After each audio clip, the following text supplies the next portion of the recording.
Welcome to Oracle of Confidence. Most people still believe change begins with a giant decision, a perfect morning, or a surge of motivation. That belief is exactly why they keep starting over. Real transformation rarely begins with intensity. It begins with something so small, your excuses cannot defend themselves against it. Research supports that idea more than most people realize. A 2024 systematic review and meta-analysis on health behavior habit formation found that reported habit formation timelines varied widely, with median estimates around 59 to 66 days and some mean estimates extending from 106 to 154 days, showing that consistency matters far more than dramatic starts. A 2025 micro-randomized trial on physical activity also found that cue behavior repetition had a positive effect on habit strength, especially when commitment and prompts were combined. Consider Daniel, a capable, ambitious man who kept calling himself inconsistent. Every Sunday night he made a new promise. He would wake up at 5 a.m., read 30 pages, train for an hour, journal, meditate, and rebuild his life in one perfect sweep. By Wednesday, he felt behind. By Friday, he felt ashamed. And by Sunday, he needed another identity reset. His problem was not laziness. His problem was that he kept designing a life his nervous system could not sustain. First, Daniel tried what many people secretly worship, the willpower strategy.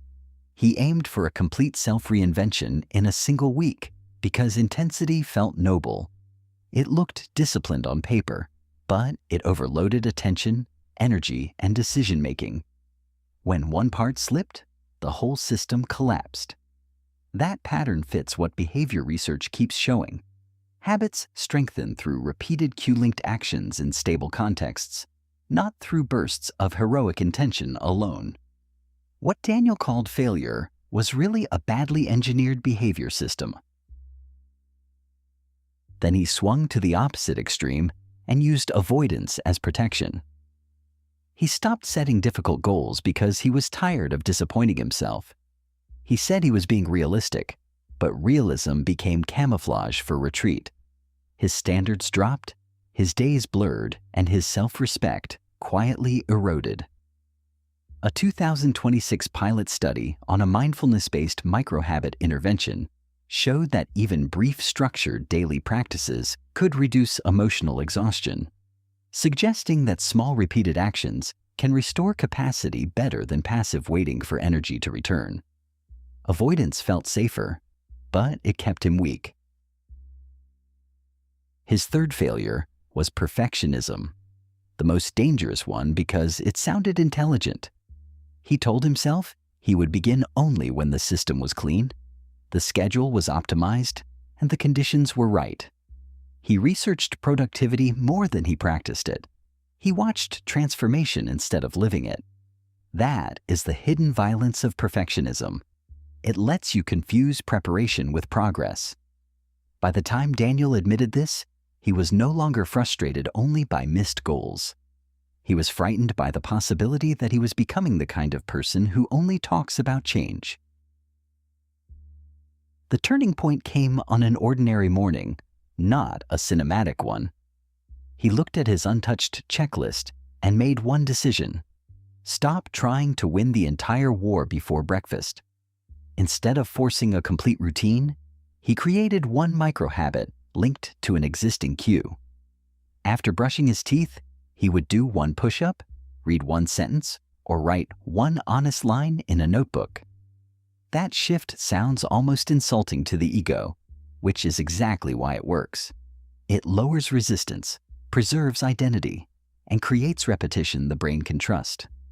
As research on habit formation emphasizes, consistent context-response patterns matter because the cue starts activating the behavior more automatically over time.